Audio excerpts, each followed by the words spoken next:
Hi there, in this episode of my gardening podcast, oh for goodness sake, drama down the garden. It says mini pampas, I hope not. I want 6.5 metres, not 65 centimetres. Oh, that's made me cross, and it was going to be such a good podcast, sorry everyone. Oh, it's a sad day.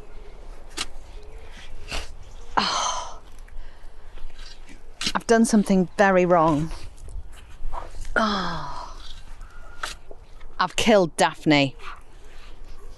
Poor Daphne. Oh, she was glorious.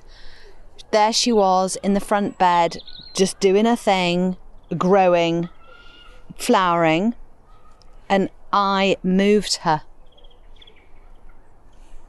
It's a crime. And it is a crime because Daphne doesn't like being moved. I believe now, I hear, so I've Googled. And yeah, so she was lovely and the flowers were gorgeous and the structure of her is lovely, sort of umbrella palms of branches, tiny branches with these delicate flowers on the end of them, and this kind of unusual orangey brown bark. Back my waist height, a bit higher, which isn't very tall. And then she was just wafting plumes of glorious, exquisite scent up and down the garden as I walked by, and I was quite taken aback because I hadn't been that close to her before because it had been in the front. I bloody killed it. I've bloody killed Daphne. I WhatsApped my mate who's the horticultural guru. So what's happened with this? Sent her a photograph. All the leaves were turning black. They looked like they got some sort of blight or burn on them. And she went, doesn't look good. And then she got back to me and went, no, it really doesn't look good. I've consulted with the oracle of, I don't know what she looked at, some reference book that's important and impressive. And it turns out that Daphne hates being moved. So there we are. So I'm digging Daphne up in order to replace her with something else. And although I tried at the weekend to get another Daphne, because I'm rather taken with Daphne.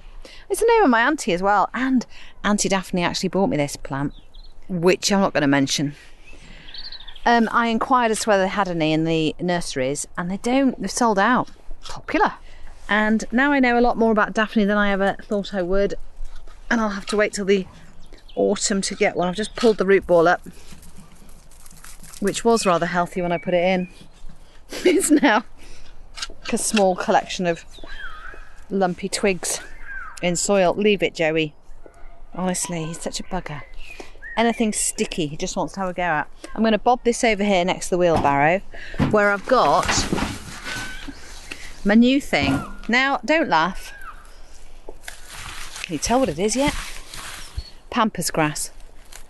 I know, it's a bold move. And for anyone in the right generation with knowledge about pampas grass, you'll know that it's got a bit of a reputation. It says mini pampas. I hope not. I want it to be big pampas. I want it to take over the garden, basically, because, as you know, we've got a really big... Oh, she lied. Oh, I'm looking at it now. I'm looking at the label. This mini pampas is unique due to its abundance of panicles. I don't know what that is. Probably the feather duster things that grow off them. But the main distinguishing feature is its maximum growth height of 65 centimetres. I want 6.5 metres, not 65 centimetres. Oh, for goodness sake. I even said to her, that is a giant one, isn't it? She went, oh, yeah. Oh, it's not the mini one, is it? She went, no. Oh, that's made me cross. And it was going to be such a good podcast. Sorry, everyone. I had a whole thing about, pampas grass signifying swingers. If you put it in your front garden, the myth is that it signifies that you're a bit of a swinger. And whether that is true or not, we don't know, but I must say I don't fall into that category, and yet I am drawn to the pampas grass.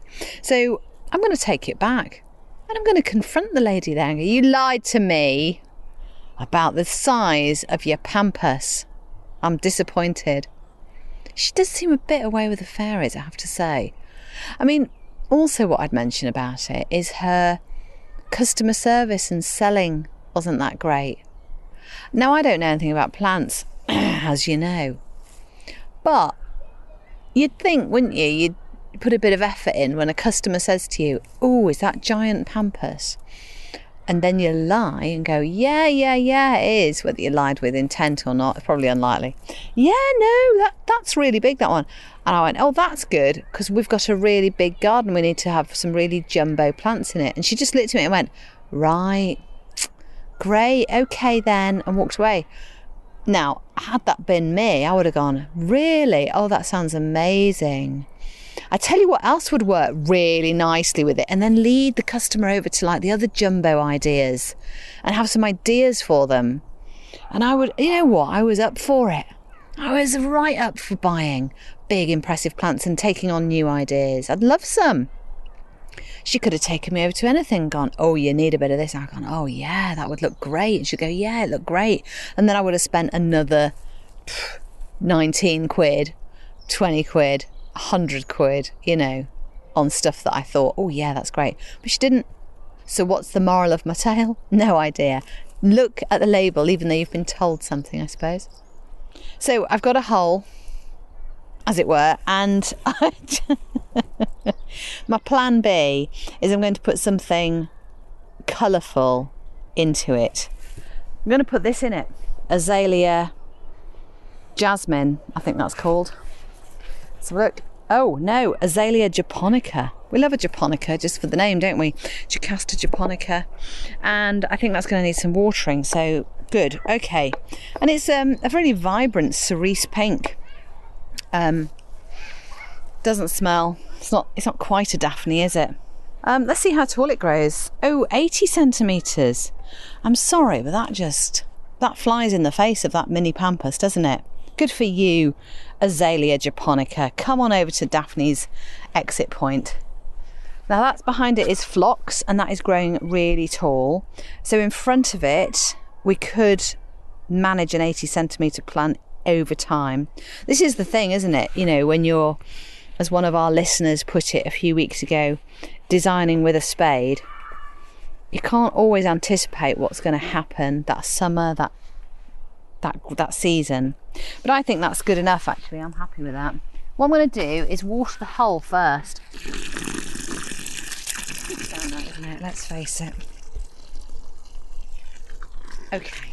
Now, I'm going to start a new thing where I plant the root ball into the ground a little lower than the surface, because I've done a few dodgy ones where they stand proud of the top of the soil, and so when I go to water them, the stuff just runs off it.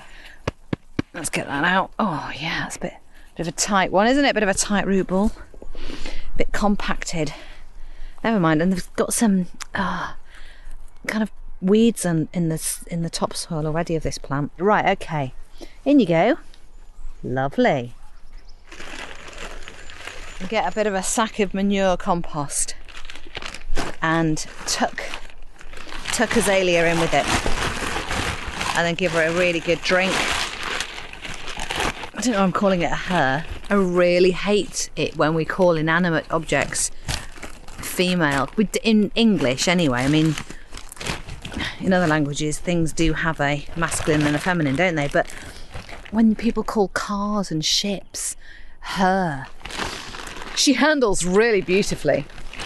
Like, no, don't. It's a car. It's an inanimate object.